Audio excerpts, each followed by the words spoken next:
You're doing everything right, and it's killing you from the inside. That's the paradox nobody prepared you for, the slow suffocation that comes from a life built on shoulds instead of truths. You climbed the ladder, you made the sacrifices, you became disciplined, responsible, admirable, and somewhere in all that becoming, you lost the feeling of being alive. Now you're standing in the center of a life that looks enviable to everyone else, and you can't shake this quiet devastation that whispers, "Is this really it?" This isn't ingratitude. This isn't weakness. This is what happens when you optimize your life for performance instead of presence, for achievement instead of aliveness, for looking good instead of feeling real. You've been so focused on building a life that others can respect that you forgot to build one you can actually inhabit. The Stoics knew this terror intimately. Marcus Aurelius wrote, "Nowhere can man find a quieter or more untroubled retreat than in his own soul." He wasn't celebrating his power, he was confessing his isolation. He understood that you can conquer the world and still lose yourself. That external magnificence means nothing if you're internally hollow. You feel empty because you've been living like a language you don't speak. Every day you translate yourself into what's acceptable, what's productive, what's impressive. But translation always loses something, and what you've lost is the raw, untranslated truth of who you actually are beneath all the performance. The world taught you that emptiness means you need more success, more love, more purpose, more discipline. But emptiness isn't absence, it's presence without permission. It's your soul's way of saying, "I'm still here, suffocating under all these layers you've built to protect me." The emptiness isn't the problem, it's the alarm, and you've been hitting snooze for years. This video isn't going to hand you another system to follow or another version of yourself to become. It's going to show you what you already know, but have been too afraid to face. Because the path out of emptiness doesn't go up or forward.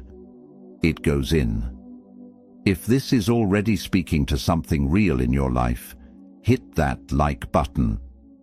Leave a comment, even just a word or two about what emptiness feels like for you.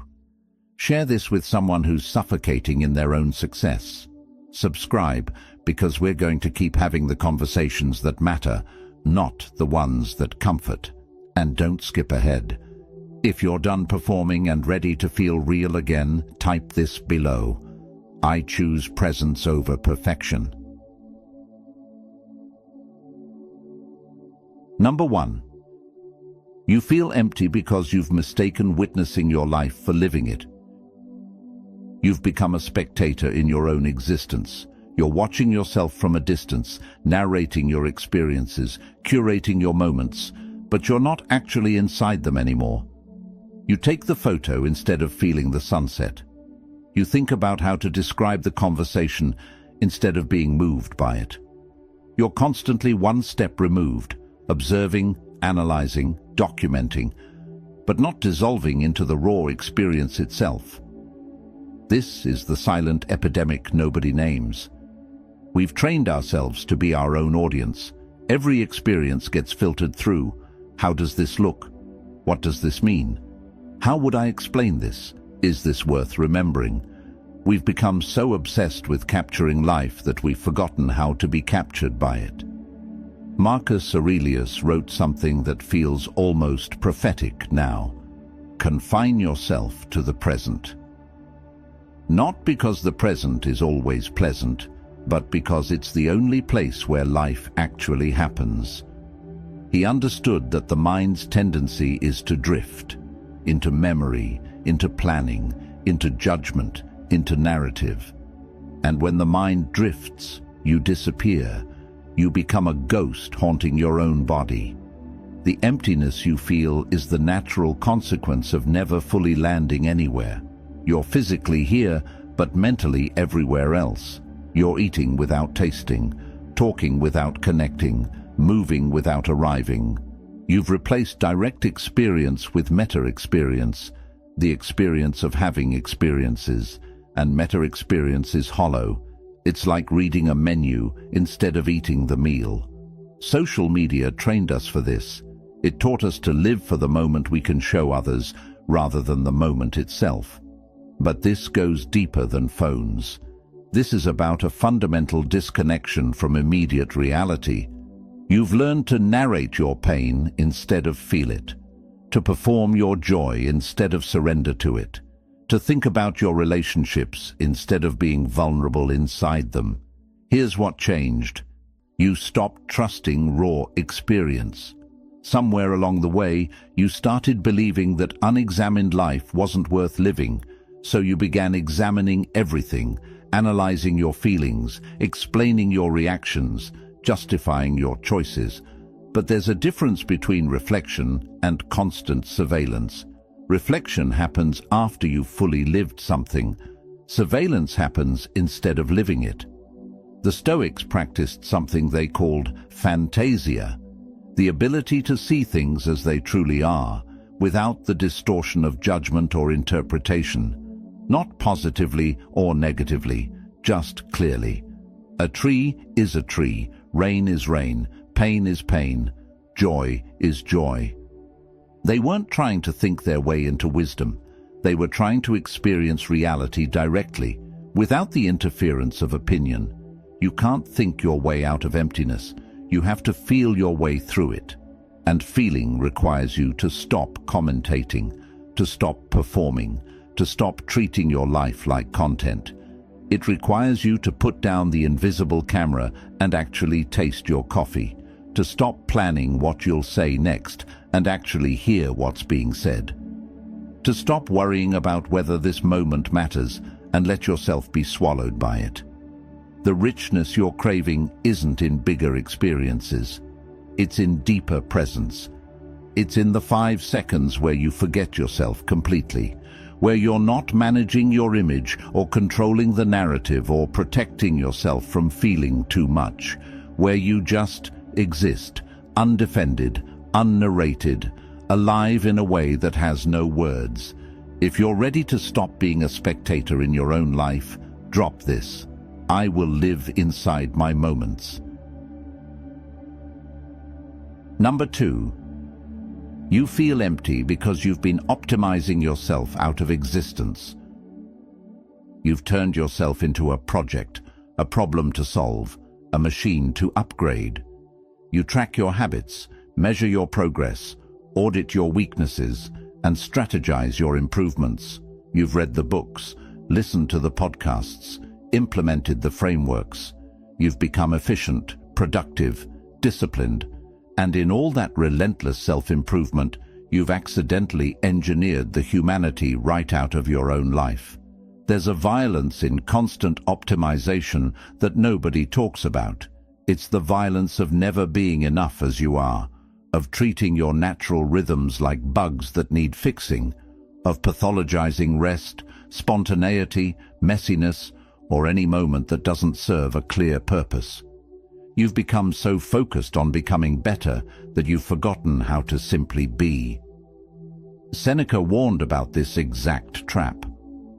The whole future lies in uncertainty. Live immediately. He wasn't advocating recklessness. He was pointing to a profound truth, that life isn't a problem waiting to be solved. It's a reality waiting to be experienced.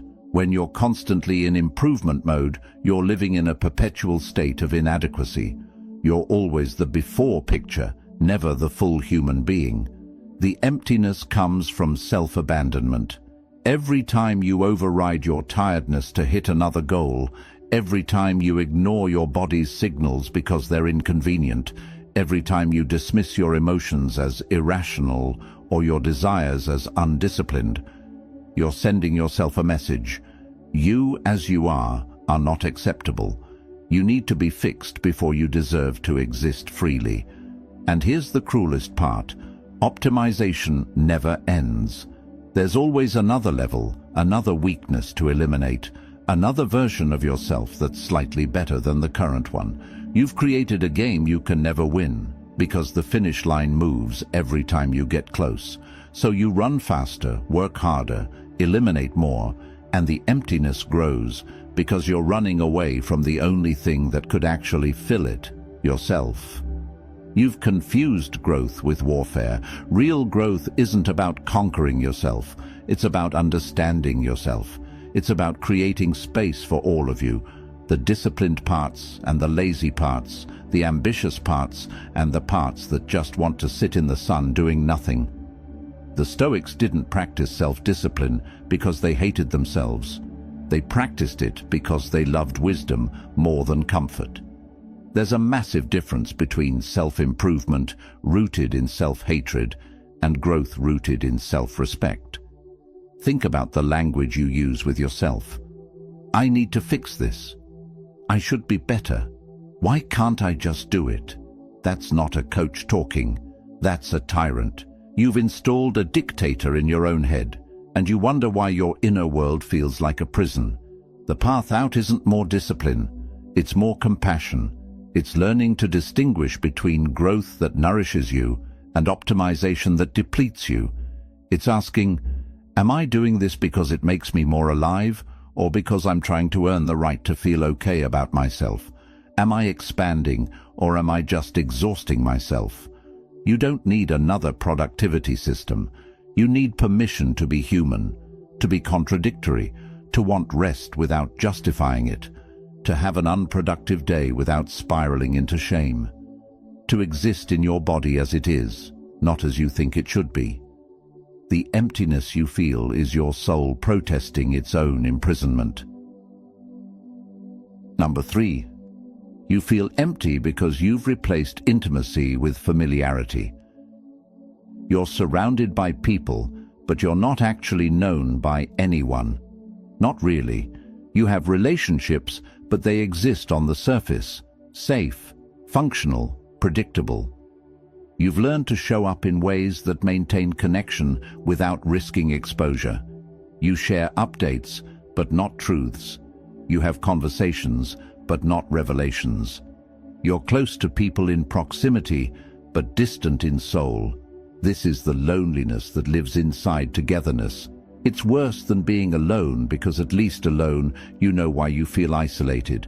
But when you're surrounded by friends, family, partners, and still feel fundamentally unseen, that's a special kind of emptiness. It makes you question your own validity. If people are here, why do I still feel so alone? Because you're not letting them in. Not really. You've built a presentation of yourself that's lovable, manageable, appropriate. And that presentation gets love. But you don't. The real you, the one with the strange thoughts, the inexplicable sadness, the petty jealousies, the fears you can't rationalize, that version stays hidden. And what's hidden can't be held. Epictetus taught his students, we have 2 ears and 1 mouth so that we can listen twice as much as we speak. But his deeper lesson was about presence. Real listening isn't waiting for your turn to talk. It's the vulnerable act of letting someone else's reality touch yours, of not defending, not fixing, not relating it back to yourself, just receiving them. And the reason we're all so bad at it is because we're terrified of that level of contact. If I really let you in, you might see that I don't have it all figured out either. So we perform proximity. We do activities together and call it bonding. We exchange information and call it intimacy. We maintain relationships through consistency and call it connection. But none of that touches the emptiness, because the emptiness isn't about being alone. It's about being unknown. You've trained the people in your life to stay at a certain distance. You've shown them which topics are safe, which emotions are acceptable, which versions of you they're allowed to see. And they've learned. They don't ask the deeper questions anymore because you've taught them not to. They don't push past your "I'm fine" because you've made it clear that's where the door closes. And here's what's devastating. You're doing the same thing to them. You're accepting their performance too. You're letting them stay on the surface because if they go deep, you'll have to go deep. And going deep is terrifying. It means admitting you don't know what you're doing. It means crying in front of someone. It means saying, "I'm struggling," without packaging it in a lesson learned. It means being messy, needy, irrational, human. The Stoics valued self-sufficiency, yes, but they also understood something modern culture forgets. Self-sufficiency doesn't mean isolation. Marcus Aurelius wrote constantly about his teachers, his friends, the people who shaped him. He knew that strength isn't about needing no one. It's about being strong enough to be vulnerable with the right people. You're empty because you're carrying everything alone. Not because you have to, but because you've decided that being strong means being independent. That needing is weakness. That showing your full self is dangerous. So you fragment yourself. You give pieces to different people, the funny side here, the professional side there, the struggling side to no one, and no single person knows the whole of you. What would it cost you to be fully seen? To let someone witness your confusion, your pettiness, your fear, your weird hope that probably won't work out? To stop curating and start revealing? The emptiness you feel is the cost of protection. You've made yourself safe from rejection by making yourself unavailable for real connection. If you're ready to let someone truly know you, write, "I will risk being seen." Number 4. You feel empty because you've been living in preparation instead of participation. You're always getting ready to start, getting ready to be happy, getting ready to live fully once you've handled just a few more things. You tell yourself, once I'm more secure, once I'm more healed, once I'm more certain, once I'm more worthy, then I'll really show up. Then I'll take the risk. Then I'll say what I mean. Then I'll stop holding back. But that moment never comes. Because ready is a mirage that moves with you. You cross the threshold you thought would change everything, and immediately your mind creates a new one. You get the financial security, and suddenly you need more certainty about the relationship. You heal one wound, and suddenly you're aware of another. You're never quite there, never quite enough, never quite safe enough to fully participate in your own life. This is the emptiness of perpetual rehearsal. You're practicing for a performance that never happens. You're warming up for a game that's already in the fourth quarter. You're preparing to live while your actual life passes by unlived. And the tragedy is, you think you're being responsible. You think you're being smart. You think once you get everything in order, then you'll really begin. Seneca saw this clearly. We are always complaining that our days are few and acting as though there would be no end to them. He watched people postpone joy, postpone meaning, postpone full engagement, not because they didn't have time, but because they were waiting for permission that would never come. They were waiting to feel ready for something that doesn't require readiness. It requires willingness. The emptiness you feel is the accumulation of all the moments you didn't fully inhabit because you were too busy preparing for the next one. All the conversations you half listened to while planning your response. All the experiences you documented instead of absorbed. All the feelings you postponed because you didn't have time to process them properly. All the risks you didn't take because you needed just a little more certainty first. You've confused preparation with protection. You think if you can just get everything aligned, the right mindset, the right resources, the right conditions, then you'll be safe enough to really live. But life doesn't wait for your permission. It's happening now, and every moment you spend preparing is a moment you're not participating. Here's the truth that might hurt. You're not actually preparing. You're procrastinating. You're using "not ready yet" as a socially acceptable way to avoid the terror of being fully alive. Because being fully alive means being fully vulnerable. It means trying things that might not work, saying things that might be rejected, feeling things that might overwhelm you, wanting things you might not get. The Stoics had a practice called premeditatio malorum, imagining the worst that could happen. Not to terrify themselves, but to realize they could handle it. They weren't trying to control outcomes. They were trying to free themselves from the paralysis of perfectionism. They understood that waiting for the perfect moment is just another way of hiding. What are you waiting for? Really? Strip away the reasonable-sounding excuses and ask yourself, what permission am I waiting for that I could give myself right now? What conversation am I postponing? What desire am I suppressing? What version of myself am I keeping locked away until conditions improve? The emptiness isn't because your life lacks something. It's because you're lacking from your life.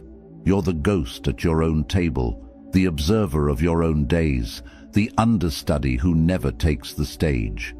You're so busy preparing to be someone that you're not being anyone. Participation doesn't mean recklessness. It doesn't mean abandoning wisdom or throwing caution away. It means showing up with your full chest, even when you're uncertain. It means speaking even when your voice shakes. It means loving even when you might get hurt. It means living like someone who knows they're going to die. Not someday, but specifically, inevitably, maybe sooner than you think. If you're done rehearsing and ready to show up, say, I participate in my life now. Number 5. You feel empty because you've been medicating the symptoms instead of listening to the message. You know the drill. The emptiness surfaces, and immediately you reach for the fix. You work harder, scroll longer, plan another trip, start another project, buy something new, make another change. You treat the emptiness like a problem to eliminate rather than information to receive. And so you spend your life running from the one feeling that's actually trying to save you. Emptiness isn't a malfunction. It's a messenger. It's your system's way of telling you that something fundamental is misaligned, that you're living in a way that betrays what matters to you, that the life you've constructed doesn't match the life you actually need. But instead of listening, you panic. Instead of sitting with it, you solve it. Instead of letting it speak, you silence it. This is the modern disease. We've pathologized discomfort. We've been taught that any negative feeling is a problem requiring immediate resolution. Sad? Fix it. Anxious? Manage it. Empty? Fill it. We've lost the ability to be with our own internal weather without treating every storm like an emergency. Marcus Aurelius understood something we've forgotten. You have power over your mind, not outside events. Realize this, and you will find strength. He wasn't talking about positive thinking. He was talking about sovereignty, about the ability to be with what is without immediately needing to change it, to feel emptiness without frantically stuffing it with noise, achievement, or distraction. The emptiness you feel isn't asking to be filled. It's asking to be heard. It's telling you that the life you're living doesn't have room for the person you actually are, that you've outgrown the story you've been telling yourself, that the values you thought were yours were actually borrowed, that the dreams you're chasing don't actually excite you anymore, that you've been saying yes to things that deserve a no, and no to things that deserve your whole heart. But you can't hear any of that if you're constantly drowning it out. You can't receive the message if you're too busy medicating, and so you cycle. You feel empty. You fix it temporarily. The emptiness returns. You fix it again. You never actually change anything because you're treating the smoke instead of finding the fire. Here's what's radical. What if you stopped trying to fix it? What if you sat with the emptiness and asked it what it wants, not what you want from it, what it wants from you, what it's trying to protect you from, what it's trying to guide you toward? Epictetus taught, it's not what happens to you, but how you react to it that matters. The emptiness is happening. Your reaction has been to fight it, escape it, or shame yourself for feeling it. What if your reaction was curiosity instead? What if you treated it like a friend who shows up uninvited, but always tells you something true? The emptiness might be telling you that your relationships are transactional, not nourishing. That your work feels meaningless because you've disconnected it from any sense of contribution. That you're living someone else's definition of success. That you've abandoned the parts of yourself that don't fit the image. That you're safe but not alive. That you're comfortable but not engaged. That you've traded your wildness for approval. You won't know until you listen. And listening requires stillness. It requires turning off the noise. It requires sitting in your own company without distraction, without agenda, without the compulsion to immediately feel better. It requires trusting that the discomfort has intelligence, that your pain is not random, that emptiness is the space where transformation begins if you're brave enough not to fill it prematurely. The Stoics didn't pursue comfort. They pursued clarity. They knew that truth often arrives dressed as discomfort, that growth lives on the other side of what you'd rather not feel, that the path to peace isn't around the difficult emotions, it's through them. Stop medicating. Start listening. The emptiness you've been running from might be the only thing honest enough to tell you what your life is actually missing. If you're finally ready to listen to what your emptiness is telling you, type, "I trust what I feel." So here you are, still empty maybe, but differently empty now, because now you know the emptiness isn't your enemy. It's not evidence that you're broken or ungrateful or doing life wrong. It's evidence that you're alive enough to notice when something essential is missing, that your soul hasn't given up on you yet. That underneath all the performance and preparation and protection, there's still something in you that refuses to settle for a life that looks right but feels hollow. The emptiness you feel in the middle of your perfect life is your truth trying to break through. It's the part of you that knows you're capable of more than going through motions, more than performing, more than surviving in comfort. It's calling you back to presence, to intimacy, to participation, to the raw, unmedicated experience of being human. You don't fix this overnight. You don't fix it at all, really. You listen to it. You honor it. You stop treating your life like a problem to optimize and start treating it like a reality to inhabit. You stop watching from the outside and step back into your own skin. You stop preparing and start participating. You stop medicating and start listening. The Stoics knew that the good life isn't about having everything. It's about being present for anything. It's about meeting reality as it is, not as you wish it were. It's about finding freedom not in perfect circumstances, but in how you show up to imperfect ones. Marcus Aurelius, Seneca, Epictetus, they weren't preaching detachment from life. They were teaching full engagement with it, minus the delusion that you can control outcomes.